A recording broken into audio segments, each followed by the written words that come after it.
jemaat yang dikasihi Tuhan, marilah saat ini kita datang kepada Tuhan untuk memohon ampun atas segala dosa dan kesalahan kita. Untuk itu, kepada setiap kita diberikan kesempatan untuk berdoa secara pribadi. Mari kita berdoa.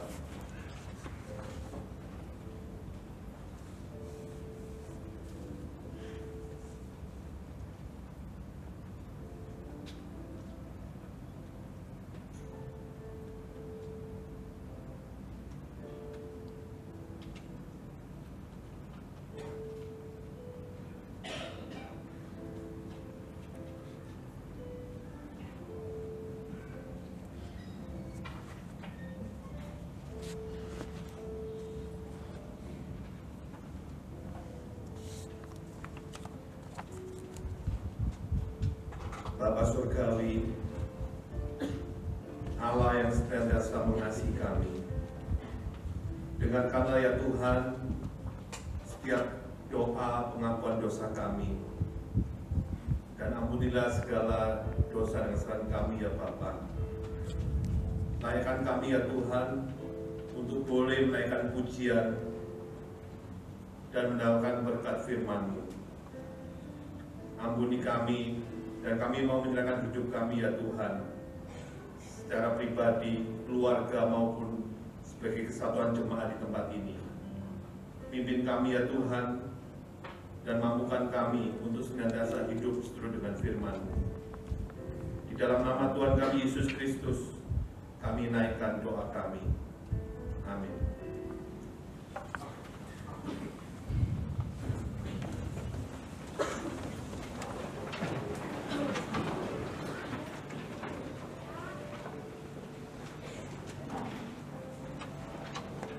Sebagai hamba Tuhan, saya menyampaikan berita anugerah yang akan saya bacakan dari 1 Petrus pasalnya yang ketiga, ayat yang ke-18. Demikian. Sebab juga Kristus telah mati sekali untuk segala dosa kita. Ia yang benar untuk orang-orang yang tidak benar, supaya Ia membawa kita kepada Allah. Ia yang telah dibunuh dalam keadaannya sebagai manusia, tetapi yang telah dibangkitkan menurut Roh. Demikianlah berita anugerah dari Tuhan. Syukur kepada Allah. Saudara, adakah tempat di hati saudara bagi Yesus yang telah menanggung dosa saudara dan kita semua? Bukalah pintu, sambutlah Sang Penebus segera. Nyanyikan lagi Rukbanu 203 bait 1 dan 3, adakah tempat bagi? Kita bersiap untuk mendengarkan sabda Tuhan.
Jemaat yang Tuhan Yesus kasihi, mari kita secara pribadi dan juga bersama-sama mempersiapkan diri kita untuk mendengarkan firman Tuhan. Saya mengundang saudara-saudara pula boleh menaikkan doa ini secara pribadi. Kita mengundang Tuhan, meminta pimpinan Roh Kudus Tuhan untuk memimpin kita merenungkan firman Tuhan di sore hari ini. Mari kita berdoa.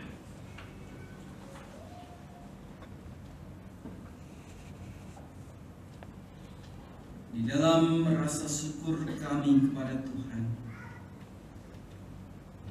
di saat ini ya Tuhan, kami datang di tengah-tengah ibadah syukur kami. Di dalam rasa syukur ini pula kami boleh diajak untuk merasakan, untuk mengalami kasih dan penyertaan Tuhan di dalam dan di sepanjang kehidupan kami sebagai umat Tuhan yang Tuhan sertai di dalam perjalanan kehidupan kami hari demi hari, waktu demi waktu, hingga saat ini. Engkau yang tetap bersama dengan kami, Engkau yang tetap memberkati kami, Engkau yang senantiasa menyertai setiap kehidupan kami. Di saat kami berduka, Engkau datang dengan penghiburan. Di saat kami lemah, Engkau datang menghampiri kami dan memberi kami kekuatan. Termasuk juga ketika kami di dalam sukacita, Engkau menghadirkan dirimu menjadi bagian kehidupan kami, menjadi berkat bagi kami semua. Maka ya Tuhan, biarlah ketika kami saat ini boleh datang kepada Tuhan, kami disapa Tuhan di dalam pujian kami, di dalam nyanyian kami, dan di dalam doa kami. Dan juga saat ini ya Tuhan, kami hendak mendengarkan sapaan Tuhan melalui firman-Mu. Maka bersabdalah kepada kami. Kami anak-anak-Mu siap untuk mendengarkan. Pimpinlah kami dengan Roh Kudus-Mu. Dengarkanlah doa kami ya Tuhan. Di dalam nama Tuhan Yesus Kristus kami berdoa. Amin. Kisah Para Rasul pasal 8 ayat 14 sampai dengan 17.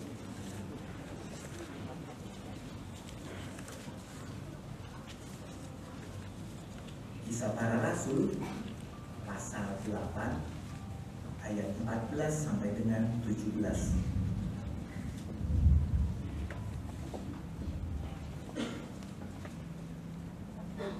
Ketika rasul-rasul di Yerusalem mendengar bahwa tanah Samaria telah menerima firman Allah, mereka mengutus Petrus dan Yohanes ke situ. Setibanya di situ, kedua rasul itu berdoa supaya orang-orang Samaria itu beroleh Roh Kudus. Sebab Roh Kudus belum turun di atas seorang pun di antara mereka, karena mereka hanya dibaptis dalam nama Tuhan Yesus. Kemudian keduanya menumpangkan tangan di atas mereka, lalu mereka menerima Roh Kudus. Demikianlah sabda Tuhan. Syukur kepada Allah. Allah adalah kasih, sumber kasih.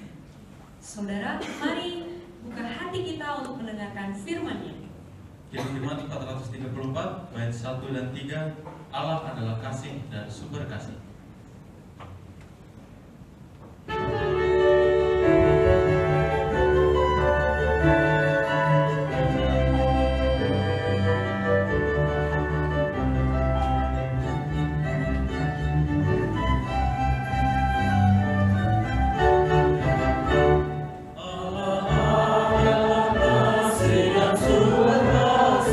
Bukalah hatimu dari firman-Nya.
Injil yang ditulis oleh Lukas pasal 3 ayat 15 sampai dengan 17 dan ayat 21 sampai dengan 22.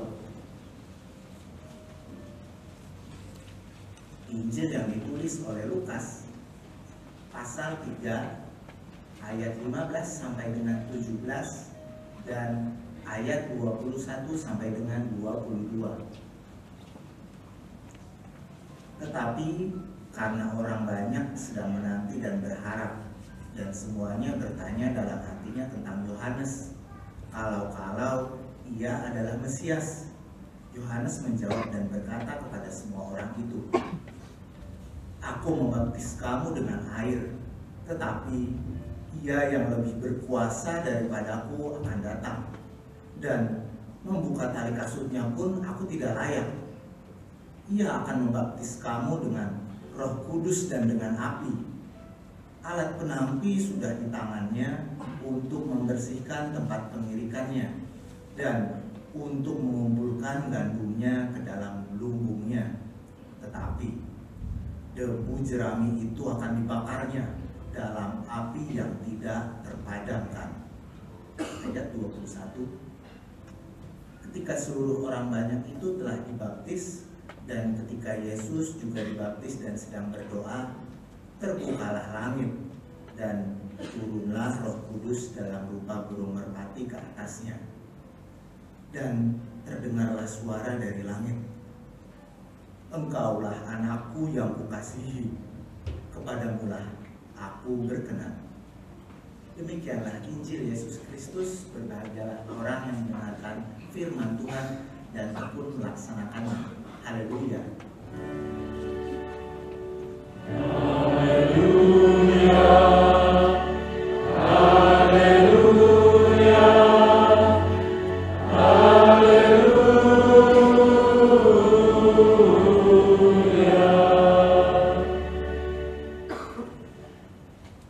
Selamat malam Bapak Ibu, saudara-saudara yang dikasihi oleh Tuhan Yesus Kristus. Salam semuanya. Halo. Hari ini kita bersyukur kepada Tuhan. Kita sudah memasuki minggu yang kedua di tahun 2016. Di tahun yang baru ini kita naikkan syukur kita kepada Tuhan karena atas penyertaan Dialah kita masih diberikan kesehatan. Kita masih bisa berkumpul, kita bersekutu bersama-sama di tempat ini.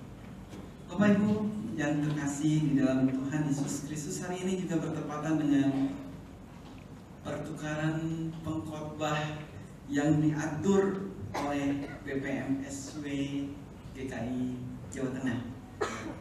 Jadi hari ini bertepatan dengan pertukaran pengkhotbah, saya juga bersyukur bisa melayani di tempat ini.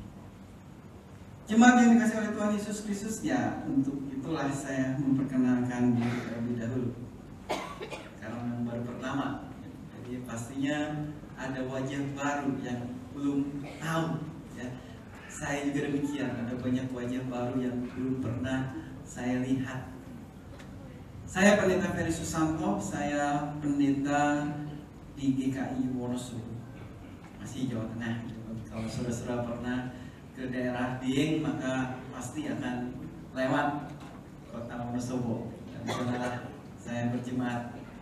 Mungkin ada yang pernah sana ya, tapi kalau yang belum pernah pun nggak apa-apa, nanti lain kali bisa mampir di sana.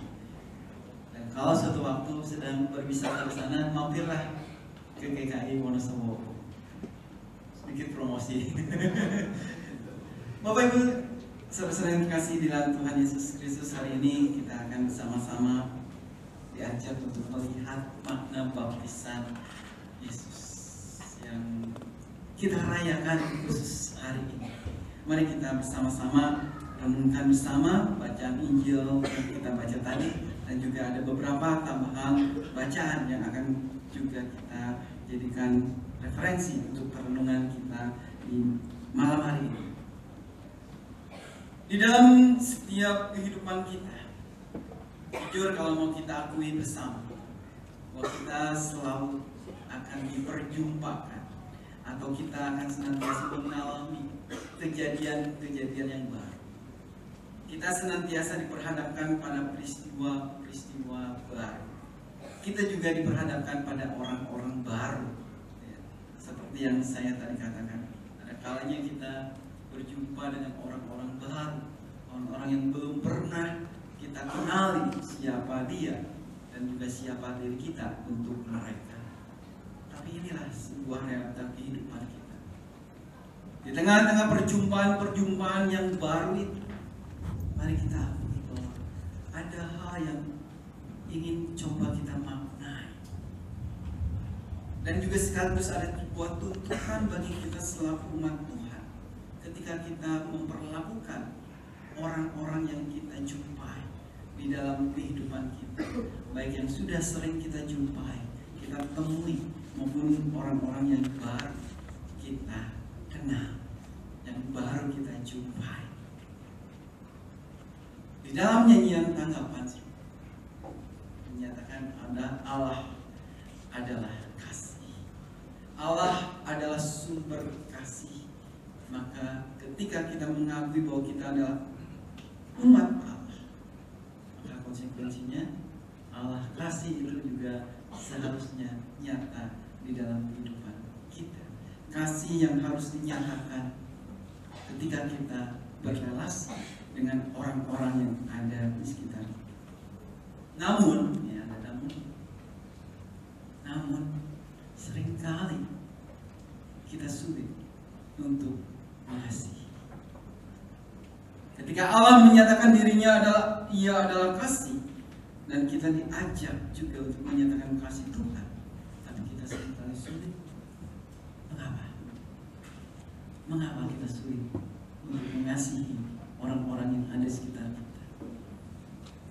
Kita mudah mengasihi kalau kita kenal sama orang, atau kita punya kedekatan dengan orang tersebut, atau kita punya maksud tertentu, bisa jadi gitu ya. Tapi kalau tidak, belum tentu. Nah, apa yang menyebabkan kita sulit untuk menyatakan kasih seperti itu? Kira-kira apa? Anda mudah untuk mengasihi, Pak? Mudah sih kalau ngomong ya, mudah. Tapi sulit kalau melakukan. Sama. Seringkali kita mudah untuk ngomong, tapi sulit untuk melakukan. Kenapa? Kenapa kok begitu sulitnya kita mengasihi? Karena kita lebih sering kali menghakimi. Kita lebih sering kali menilai orang lain dari sudut pandang kita, menurut pikiran kita. Belum apa-apa, biasanya kita sering kali langsung menghakimi gitu. Ketemu orang baru, belum apa-apa kita nilai dia. Oh, sepertinya orang ini begini dan begitu. Jujur itu, pasti pernah kita melakukan penilaian seperti itu. Pertama-tama pastinya penampilan. Coba, kalau penampilannya keren dibandingkan ketika kita berjumpa dengan orang yang berpenampilan urakan, kacau, ya, sikap kita akan berbeda. Ada sebuah cerita.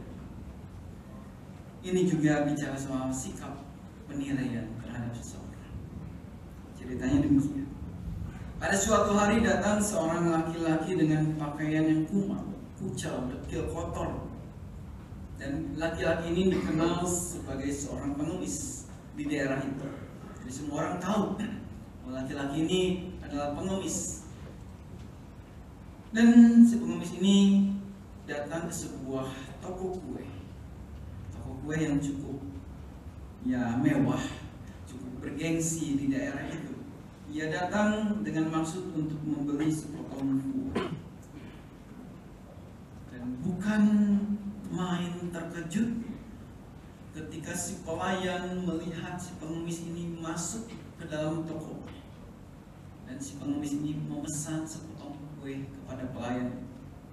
Apa yang dilakukan pelayan tadi?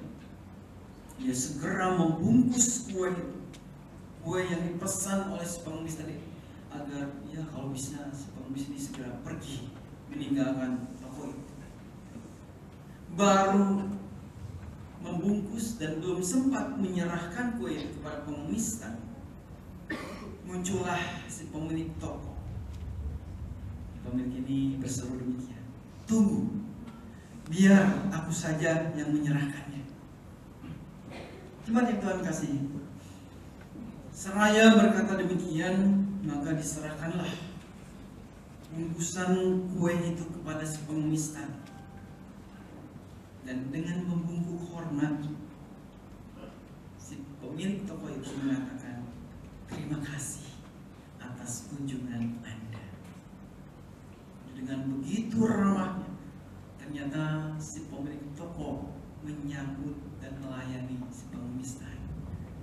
Sangat berbeda ya, si pelayan tadi dan si pemilik toko. Bagaimana mereka memperlakukan seorang pengemis yang hendak membeli kue di toko itu. Nah, setelah beberapa saat si pengemis itu pergi meninggalkan toko itu, terlihat agak ragu dan heran si pelayan tadi bertanya kepada majikannya, "Pak, mengapa harus Anda sendiri yang menyerahkan kue itu? Mengapa harus Bapak sendiri yang melayani dia? Padahal Anda belum pernah sekalipun melayani pelanggan manapun. Toh selama ini yang melayani pelanggan kami, kasir juga yang melayani pembeli." Lalu sambil menunjukkan senyumnya, si pemilik toko itu berkata demikian, "Saya mengerti mengapa kamu heran. Semestinya kita bergembira. Semestinya kita bersyukur atas kedatangan orang itu. Aku mengatakan dia adalah pelanggan istimewa. Maka aku ingin berterima kasih pada dia. Dia berbeda dengan yang lainnya." Nah, si pelayan tadi semakin bingung. Maka ia bertanya ke Tuhan, "Mengapa beda, Pak? Apanya yang lain?" Hampir semua pelanggan kita itu adalah orang kaya. Itu kata si pemilik. Mereka membeli kue di tempat kita sudah merupakan hal yang biasa. Mereka dengan mudah mengeluarkan uang mereka untuk membeli kue kesukaan mereka sudah biasa. Sudah tidak jadi beban.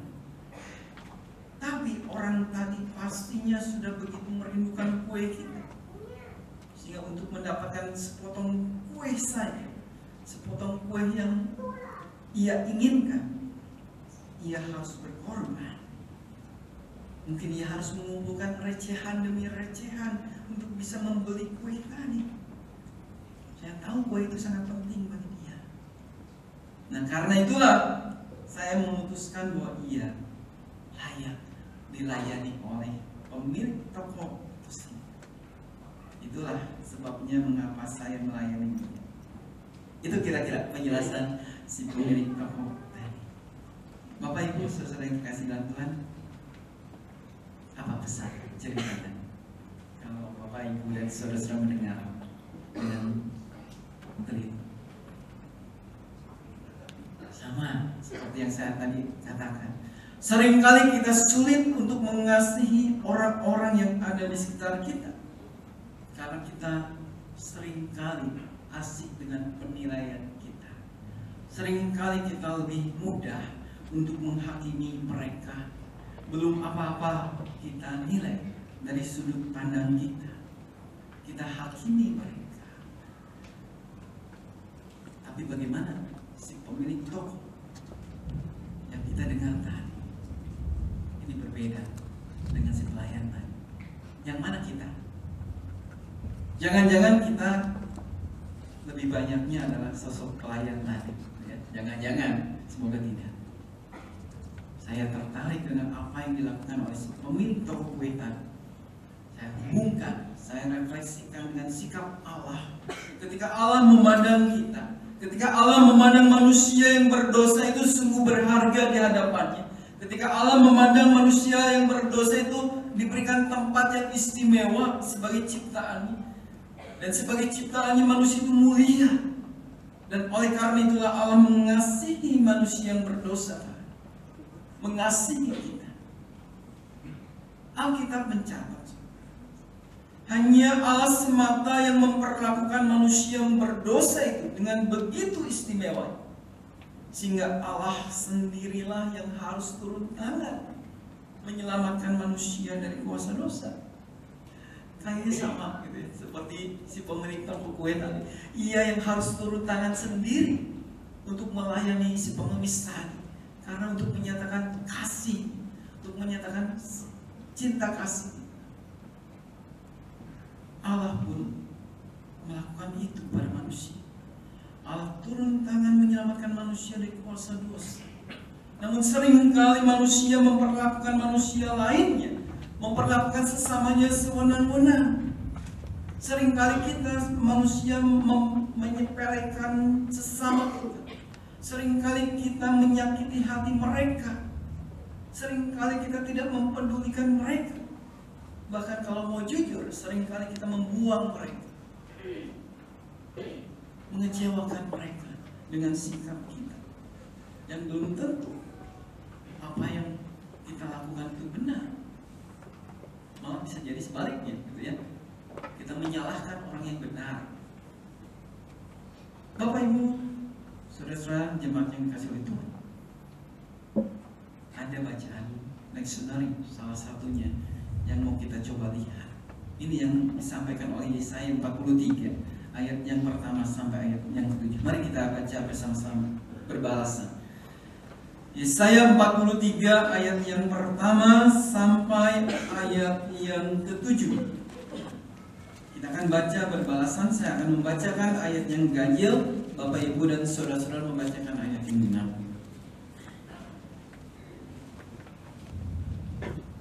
Yesaya 43 ayat yang pertama sampai ayat yang ke-7. Kita baca berbalasan. Demikian. Tetapi sekarang beginilah firman Tuhan yang menciptakan engkau hai Yakub, yang membentuk engkau hai Israel. Janganlah takut, sebab aku telah menebus engkau. Aku telah memanggil engkau dengan namamu. Engkau ini kepunyaanku. Apabila engkau menyeberang melalui air, aku akan menyertai engkau. Atau melalui sungai-sungai, engkau tidak akan dihanyutkan. Apabila engkau berjalan melalui api, engkau tidak akan dihanguskan, dan nyala api tidak akan membakar engkau. Sebab akulah Tuhan Allahmu, yang Maha Kudus, Allah Israel, Juru Selamatmu. Aku menebus engkau dengan Mesir dan memberikan Ethiopia dan Sheba sebagai gantimu. Oleh karena engkau berharga di mataku dan mulia, dan aku ini mengasihi engkau, maka aku memberikan manusia sebagai gantimu dan bangsa-bangsa sebagai ganti nyawamu. Mari kita ulangi ayat yang keempat sama-sama. Oleh karena engkau berharga di mataku dan mulia, dan aku ini mengasihi engkau, maka aku memberikan manusia sebagai gantimu dan bangsa-bangsa sebagai ganti nyawamu. Janganlah takut, sebab aku ini menyertai engkau. Aku akan mendatangkan anak cucumu dari timur, dan aku akan menghimpun engkau dari barat.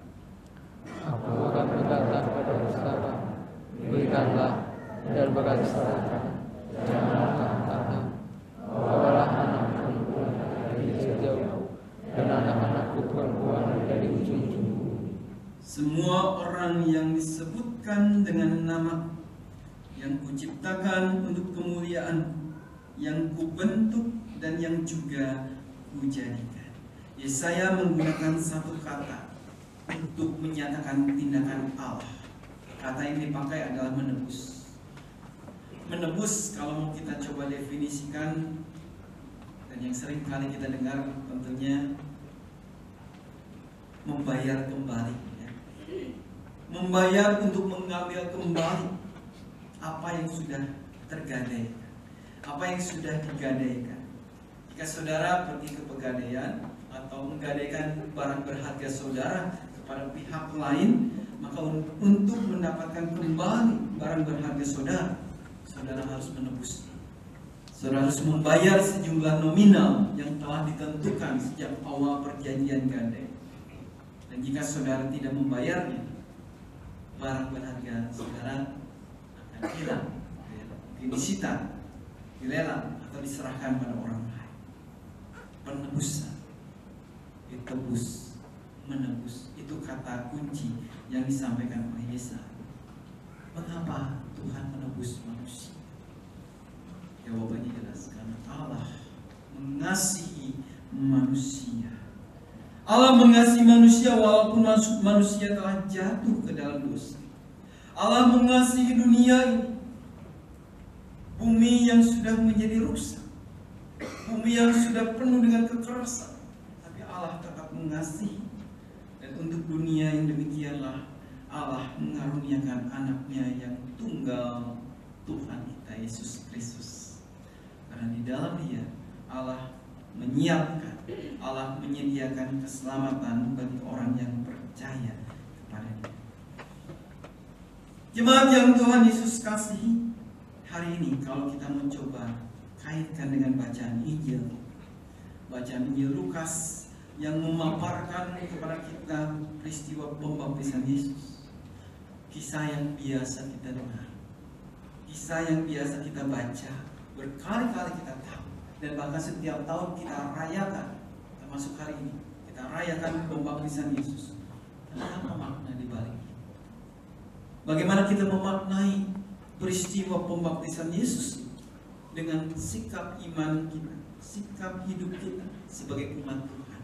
Mari kita lihat bersama-sama peristiwa pembaptisan Yesus yang dipaparkan oleh Injil Lukas, hendak menegaskan bahwa Yesus adalah Mesias, dan hal itu diungkapkan di hadapan orang lain agar mereka percaya bahwa Yesus adalah anak Allah yang menjadi Mesias untuk melaksanakan karya keselamatan Allah. Itu pesannya. Tapi yang jauh lebih penting adalah pertanyaan reflektif kita hari ini. Bagaimana seharusnya kita selaku umat Tuhan, selaku pengikut Kristus, menanggapi peristiwa baptisan Yesus ini yang penting. Tentunya bukan hanya kita sekedar menjadi penonton. Manusia yang sudah diperkenan Tuhan untuk memperoleh kasih Allah secara personal, manusia yang sudah dianggap berharga oleh Tuhan, bukankah seharusnya menyatakan pembaruan hidup dan menghasilkan buah-buah bertobat? Ketika kita hidup di dalam permusuhan, mari kita meminta pada Tuhan agar kita diubahkan, agar kita dimampukan untuk berdamai di dalam kasih. Ketika kita dipenuhi dengan kebencian yang tersimpan turun-temurun, dapat berubah menjadi kasih yang berkobar. Ketika sikap dendam yang membara di dalam hati kita, dapat kita ubah menjadi semangat kepedulian terhadap sesama kita. Dan bukankah itu yang seharusnya memaknai baptisan yang kita terima pula? Ada bedanya nggak ketika saudara sebelum dibaptis dan sesudah dibaptis? Atau sama saja? Ada yang pernah bertanya di dalam diri masing-masing, apa ya bedanya saya ketika saya sebelum dibaptis dengan saya setelah dibaptis? Ada? Atau hanya sekedar lalu begitu saja? Itu ritual belaka. Jangan-jangan baptisan kita pun hanyalah ritual belaka, nggak ada maknanya. Ada yang mau berbagi? Atau Pak Imam mau berbagi? Bagaimana Pak? Ketika sudah dibaptis dan sebelum dibaptis ada bedanya nggak Pak? Udah berapa lama dibaptis Pak? Lupa lagi ya? 32 tahun. Nah, kita balik nih sebelum itu. Ada bedanya nggak Pak Imam? Ketika sebelum dibaptis dan sesudah? Menurut Pak Imam saja. Nggak usah saling contekan. Imam. Gimana Pak? Ada bedanya?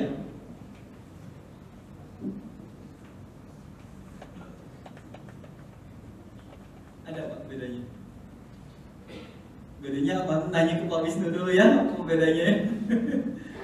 Ya saudara sulit untuk menjawabnya. Sangat sulit menjawabnya, tapi cobalah kita tanyakan kepada diri kita masing-masing.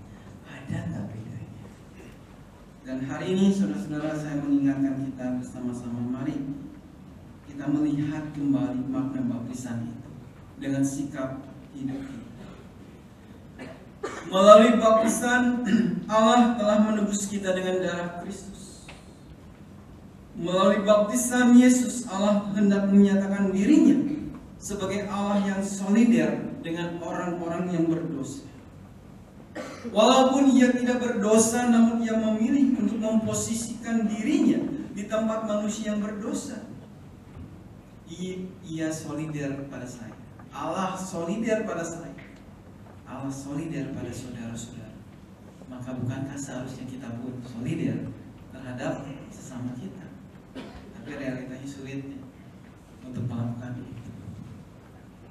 Kita memperlakukan orang lain hanya sesuai dengan keinginan kita sendiri, tanpa peduli perasaan mereka. Entah mereka merasakan sakit hati atau tidak, kita perlakukan demikian. Seringkali kita susah untuk menimbang rasa orang lain.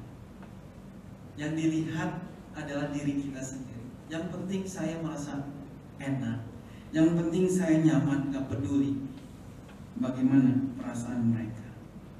Seringkali kita mengkotak-kotakkan sikap diskriminasi yang kita buat. Seringkali juga menyakiti hati orang-orang yang ada di sekitar kita. Akhir perenungan ini saya hanya ingin menyampaikan sebuah kalimat saja. Jangan biarkan baptisan yang telah kita terima hanya sekedar seremonial belaka tanpa makna. Mari kita maknai kembali baptisan kita. Amin. Mari kita bersatu dulu.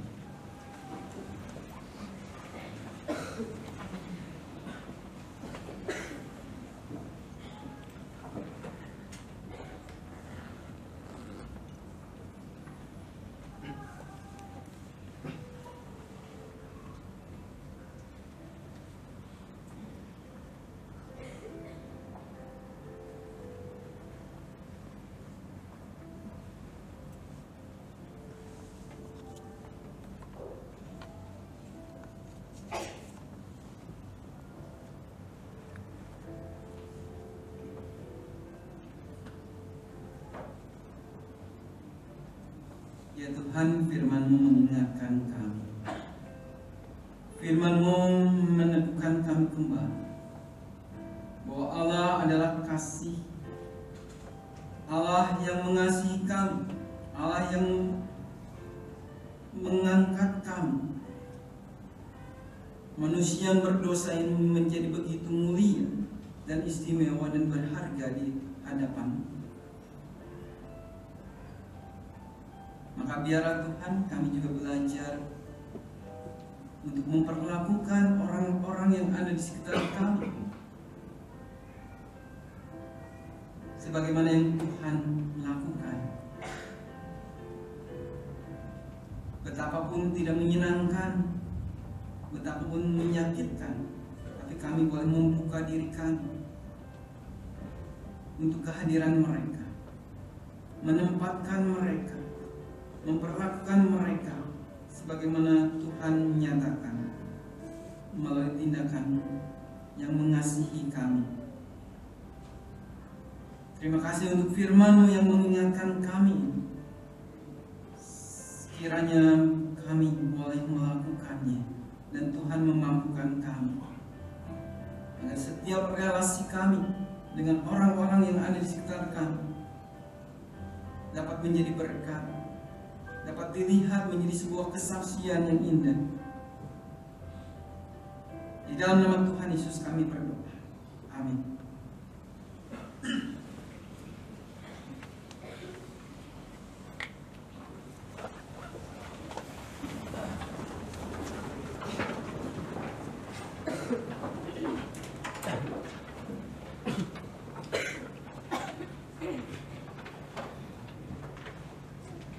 Percaya kepada Allah Bapa yang Maha Kuasa, Kali langit dan bumi, dan kepada Yesus Kristus, Anaknya yang tunggal Tuhan kita, yang dikandung dari Roh Kudus, lahir dari anak darah Maria, yang menderita sengsara di bawah pemerintahan Pontius Pilatus, disalibkan, mati dan dikuburkan, turun ke dalam kerajaan maut.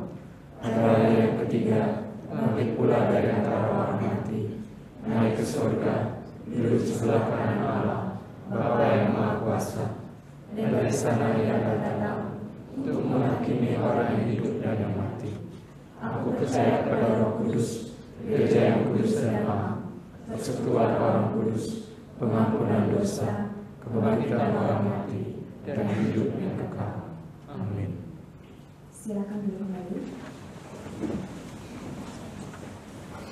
Bapak Ibu Saudara dikasih Tuhan Yesus, pada tanggal 16 dan 17 Januari 2016 mendatang kita akan mengikuti perjamuan kudus, dan hari ini saya akan membacakan formulir liturgis persiapan perjamuan kudus untuk kita masing-masing bisa menghayati dan kita masing-masing bisa mempersiapkan hati kita untuk kita bisa mengikuti perjamuan kudus pada tanggal 16 dan 17 Januari mendatang. Pada ibadah Sabtu Minggu tanggal 16-17 Januari 2016 kita akan merayakan perjamuan kudus. Untuk itu marilah kita bersama-sama mempersiapkan diri dengan merenungkan. Pada perjamuan malam terakhir, Kristus menghendaki kita merayakan perjamuan kudus untuk mengenangnya. Mengenang Kristus berarti mengalami kehadirannya seperti murid-muridnya dahulu dan mensyukuri seluruh kehidupan Kristus yang diberikannya bagi keselamatan dunia. Marilah kita merenungkan, apakah kita benar-benar rindu untuk berjumpa secara pribadi dengan Kristus, untuk mengalami kasih kuasa kebenarannya dan memperbarui hidup kita? Apakah kita menghayati bahwa seluruh kehidupan dan karya Kristus terkait erat dengan kehidupan kita?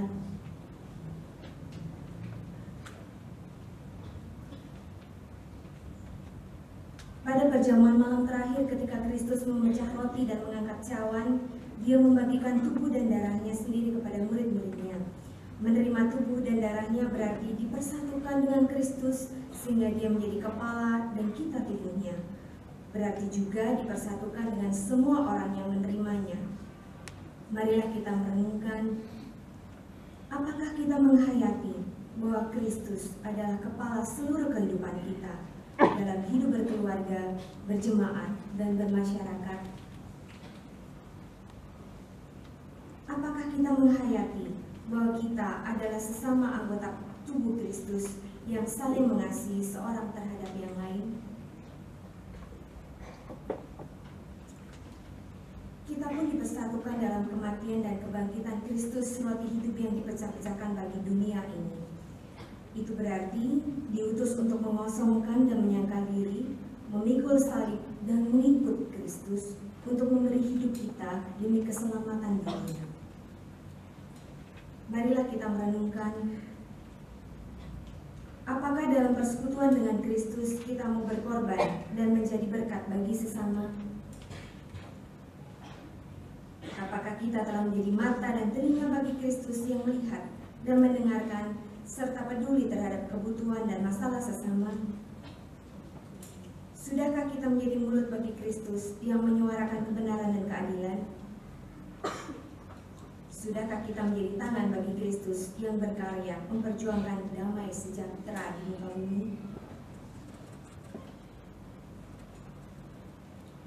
Kiranya Roh Kudus menolong kita semua dalam mempersiapkan diri untuk merayakan perjamuan kudus pada tanggal 16 dan 17 Januari 2016 mendatang. Bapak Ibu Saudara, mari kita menghadap Tuhan, kita mau berdoa untuk kita berdoa berdoa untuk persiapan perjamuan kudus kita dan juga untuk doa syafaat kita. Mari kita tunduk di dalam doa. Terima kasih Tuhan Yesus untuk kasih setia Tuhan yang Tuhan berikan bagi kami.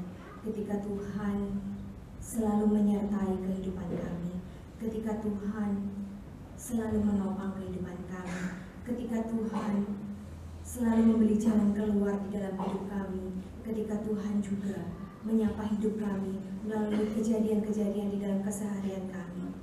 Dan saat ini Tuhan Yesus, kami hendak membawa hati kami untuk kami mempersiapkan hati kami mengikuti perjamuan kudus pada tanggal 16 dan 17 Januari mendatang Tuhan. Tuhan kiranya memberkati kami satu persatu, masing-masing dari kami, untuk kami mempersiapkan hidup kami, mempersiapkan hati kami untuk kami mengikuti perjamuan kudus mendatang Tuhan. Kami juga membawa saudara-saudara kami Tuhan Yesus yang saat ini mengalami lemah tubuh, yang saat ini sedang sakit di rumah maupun di rumah sakit. Tuhan menilai keadaan mereka. Tuhan juga memberkati mereka melalui obat-obat yang diberikan dan juga perawatan yang diberikan, sehingga mereka bisa sembuh kembali dan hadir bersama kami untuk bersama-sama beribadah di tempat ini, memuji dan memuliakan nama-Mu Tuhan. Ajar kepada kami juga Tuhan, untuk kami tidak hanya berdiam diri terhadap saudara-saudara kami yang mengalami kesulitan, mengalami kesusahan, tetapi kami juga mau menjadi penolong. Kami mau menyapa mereka, kami mau membantu mereka dengan kasih yang Tuhan berikan bagi kami, untuk kami kembali mengasihi orang lain di dalam hidup kami. Tuhan Yesus, kami juga mau bawa segala pergumulan kami ketika kami hendak mencari pekerjaan, ketika kami sedang studi dan kami sibuk dengan banyak sekali studi yang harus kami selesaikan, ketika kami banyak hal pergumulan, ketika kami akan mencari jodoh, ketika kami akan mencari rumah, banyak hal di dalam kehidupan kami, di dalam kondisi perekonomian rumah tangga kami Tuhan. Kami membawa semua ke dalam tangan Tuhan. Kami sungguh percaya bahwa Tuhan memberi kekuatan kepada kami di dalam segala pergumulan kami. Tuhan juga memberikan jalan keluar bagi kami ya Tuhan Yesus. Kami juga membawa gereja kami ini Tuhan, untuk gereja ini menjadi berkat bagi banyak orang, bagi jemaat yang hadir. Gereja ini juga menjadi berkat bagi masyarakat sekitar, ketika kami tidak hanya terkungkung di dalam gedung gereja ini, tetapi kami mau terbuka untuk kami kembali menjadi berkat di dalam masyarakat, di lingkungan gereja ini Tuhan Yesus. Kami juga membawa bangsa dan negara kami ini ke dalam tangan Tuhan. Segala pemimpin bangsa ini Tuhan, baik dari bawah sampai ke presiden, Tuhan kiranya memberkati mereka dengan kasih karunia Tuhan, sehingga mereka Tuhan menjadi pemimpin yang takut akan Tuhan, sehingga negara ini Tuhan Yesus menjadi negara yang takut akan Tuhan. Terima kasih Tuhan Yesus untuk kasih karunia Tuhan yang Tuhan berikan bagi kami. Dan saat ini kami mengucap syukur karena kasih Tuhan itu. Di dalam nama Tuhan Yesus Kristus, kami telah berdoa dan mengucap syukur. Terima kasih Tuhan Yesus yang baik. Amin. Bapak Ibu Saudara yang dikasihi Tuhan Yesus, kita juga diberi kesempatan untuk memberikan persembahan syukur mingguan kita melalui kantong merah dan kantong hitam. Dan dasar persembahan kita diambil dari Efesus 5 ayat 20-21. Mari kita baca bersama-sama. Ucapkan syukur senantiasa atas segala sesuatu dalam nama Tuhan kita Yesus Kristus kepada Allah dan Bapa kita, dan rendahkanlah dirimu seorang kepada yang lain di dalam takut akan Kristus. Mari kita persembahkan ucap syukur kita kepada Tuhan. Tuhan memberkati. Kita iringi pengumpulan persembahan kita dengan menyanyikan Lengkap Hidup Jemaat 264 bait 1 dan seterusnya. Apalah arti ibadah?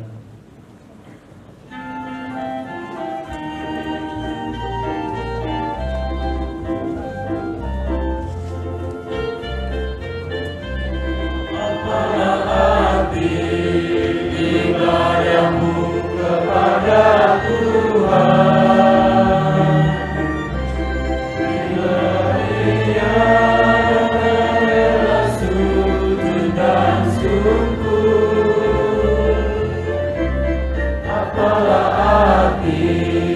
Ibadahmu kepada Tuhan, bila tiada hati tulus dan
Mari bersama kita mengaturkan doa bersama.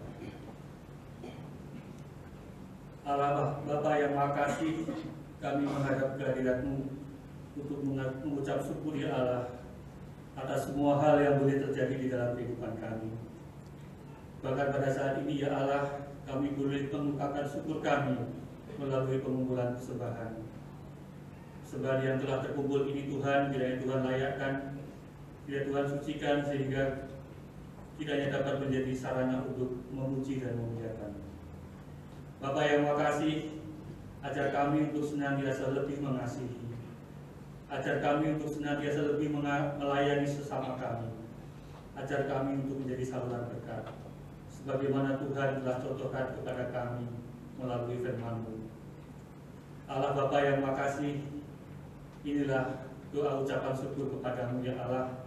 Kiranya Tuhan sucikan apa yang telah terkumpul persembahan ini. Bapa, di dalam nama Putra-Mu yang kudus, Tuhan kami Yesus Kristus, kami berdoa dan mengucap syukur. Amin. Jemaat dipersilakan duduk. Kita memasuki sesi fellowship. Sekarang kami akan menyapa saudara yang berbahagia kali ini. Mungkin ada yang baru pertama kali hadir pada ibadah impresif pada malam hari ini. Sekali lagi, apakah ada yang baru pertama kali ibadah impresif pada malam hari ini? Kami undang untuk berdiri.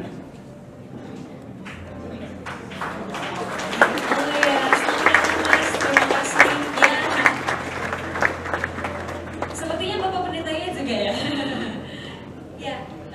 Terima kasih. Selamat datang di kebaktian impresif. Semoga kita berjumpa kembali pada ibadah mendatang. Silakan saudara-saudara di sekitarnya memberikan salam. Baik, selanjutnya apakah ada yang berulang tahun kelahiran dalam seminggu ini? Jika ada, kami mohon untuk berdiri sejenak. Boleh membagikan sukacitanya bersama-sama dengan kami. Boleh berdiri sejenak jika ada. Ada, oh ya, selamat ulang tahun. Kiri kanan di belakang boleh memberikan selamat. Atau mungkin ada yang di ruang Galilea atau ruang Roma yang baru pertama kali atau berulang tahun, boleh berdiri. Kiri kanannya boleh mengucapkan selamat. Kemudian untuk yang berulang tahun pernikahan dalam seminggu ini, adakah pasangan yang merayakan ulang tahun pernikahan? Ada?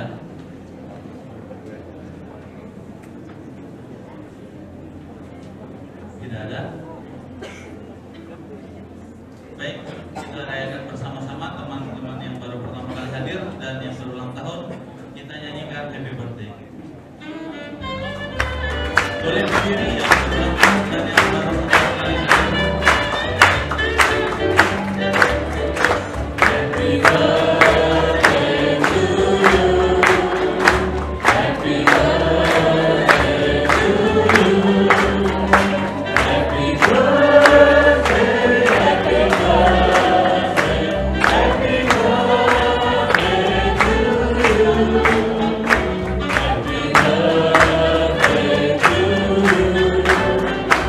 Happy birthday to you. Happy birthday, happy birthday, happy birthday to you.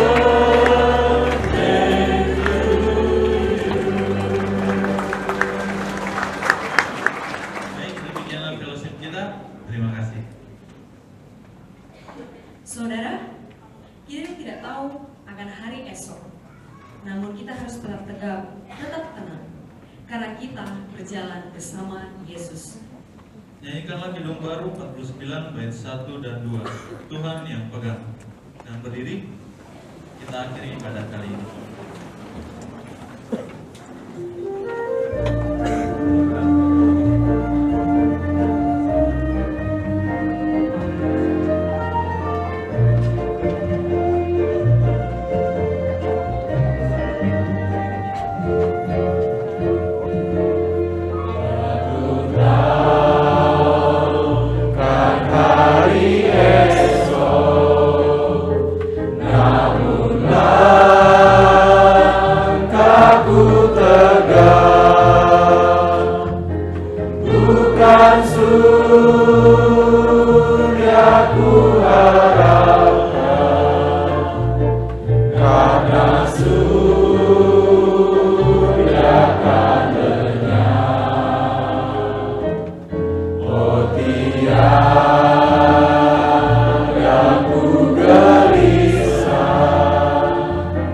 Akan masa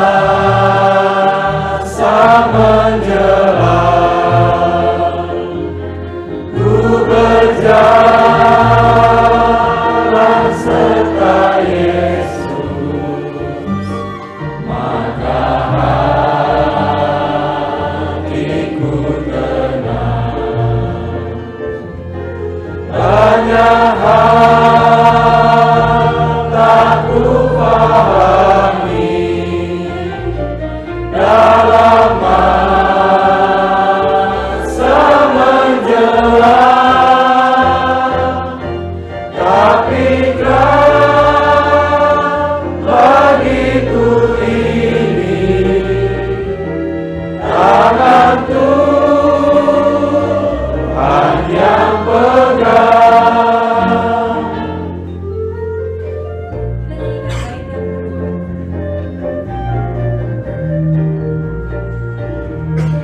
Jemaat yang dikasihi oleh Tuhan, pulanglah dalam damai sejahtera, jadilah saksinya dimanapun saudara berada, dan terimalah berkat Tuhan.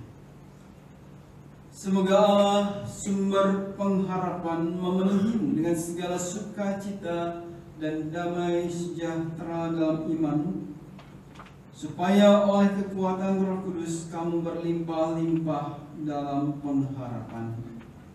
Amin. Haleluya, haleluya, haleluya, haleluya, haleluya, amin, amin, amin.